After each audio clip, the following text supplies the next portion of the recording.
अरबीना की दर्दनाक कहानी। अरबीना बड़े सपनों के साथ शादी करके अपने ससुराल आई थी। उसने सोचा था कि उसका पति उसे प्यार करेगा, ससुराल में सब उसे अपनी बेटी जैसा मानेंगे और वह खुशी से अपनी जिंदगी बिताएगी। लेकिन शादी के कुछ ही दिनों में उसके सारे सपने टूट गए। उसका ससुराल किसी जेल से कम नहीं था। उसकी सास उसे हर वक्त ताने देती, छोटी छोटी बातों पर डांटती और हर गलती के लिए उसे ही जिम्मेदार ठहराया जाता। घर के बाकी लोग भी उसे बुरा भला कहते थे। कोई उसकी परेशानी नहीं समझता था, कोई उसे सहारा देने वाला नहीं था। उसने सोचा था कि कम से कम उसका पति उसका साथ देगा, लेकिन वह भी अपनी माँ और बहनों की बातों में आकर हमेशा अरबीना को ही दोष देता। वह कहता, अगर तुझे इतनी दिक्कत है तो अपने मायके चली जा, लेकिन याद रखना वहां भी तुझे कोई नहीं पूछेगा। ये बातें सुनकर अरबीना अंदर तक टूट जाती। उसे लगता कि इस दुनिया में उसका कोई नहीं है। अरबीना को सही से खाना तक नहीं दिया जाता था। वह दिन भर घर के काम में लगी रहती, लेकिन उसे सिर्फ बचा खुचा या बासी खाना दिया जाता। अगर वह कभी अच्छा खाना मांगती तो उसकी सास उसे ताने मारती, अपने मायके से लाकर खा लो, यहाँ कोई तेरी नौकरानी नहीं है। घर के बाकी लोग अच्छे खाने की थाली में बैठते, लेकिन अरबीना सिर्फ देखती रहती। उसे हमेशा यह एहसास दिलाया जाता कि वह इस घर पर बोझ है। भूख से तड़पकर वह कई रातें सिर्फ पानी पीकर गुजार देती। जब उसने अपने पति से इसकी शिकायत की तो उसने गुस्से में कहा, मुझे परेशान मत कर, जो मिल रहा है वही खा, नहीं तो भूख ही रह। यह सुनकर अरबीना की आंखों से आंसू निकल आए। उसे समझ नहीं आ रहा था कि जिसे उसने अपना सब कुछ मान लिया था, वह इतना बेरहम कैसे हो सकता है। जब भी अरबीना मायके जाने की बात करती तो उसका भाई उसे रोक देता। वह कहता, हर लड़की की शादी होती है, अब तेरा घर तेरा ससुराल ही है, बार बार मायके आना अच्छा नहीं लगता। यह सुनकर अरबीना का दिल बहुत दुखी हो जाता। उसे लगता कि अगर मायके में भी कोई उसे समझने वाला नहीं है तो वह आखिर जाए कहाँ। उसके पिता भी समाज के डर से उसे ज्यादा दिन घर में रखने को तैयार नहीं थे। माँ उसकी तकलीफ समझती थी, लेकिन मजबूर थी। वह चाहकर भी कुछ नहीं कर सकती थी। जब भी अरबीना अपने मायके आती, उसका भाई ताने देता और कहता, हमारी इज्जत का सोच, बार बार यहाँ मत आया कर, अब तेरा घर ससुराल ही है।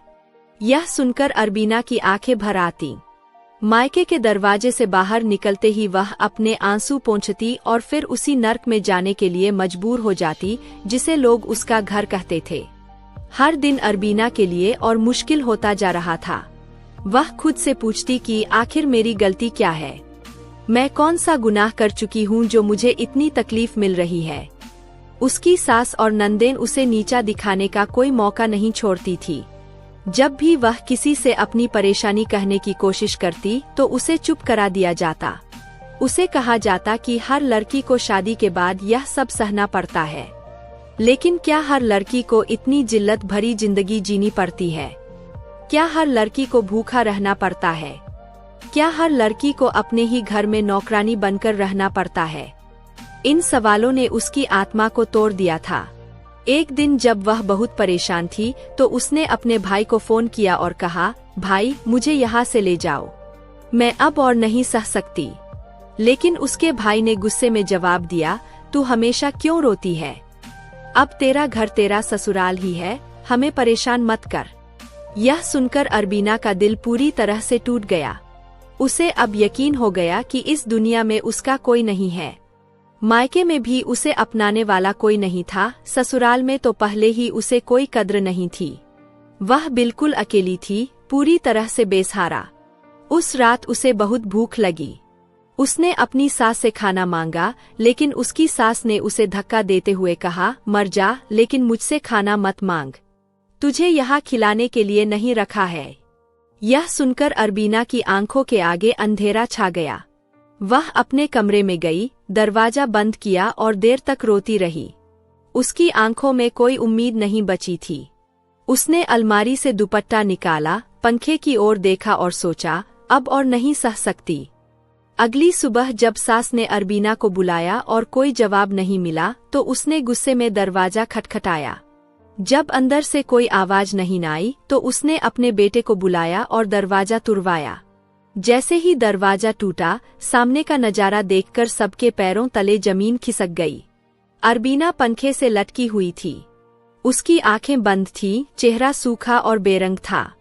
उसके हाथों पर चोटों के निशान थे जो उसके दर्द की कहानी बयां कर रहे थे।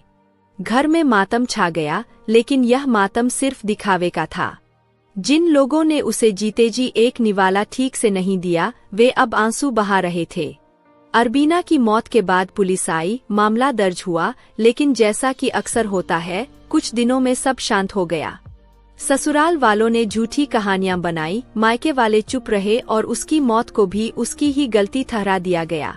सबक: अरबीना चली गई, लेकिन उसकी कहानी हजारों लाखों लड़कियों की कहानी है। हमारे समाज में कितनी बेटियां अपने ससुराल में हर रोज तानों, भूख और अत्याचार के बीच जीने को मजबूर है।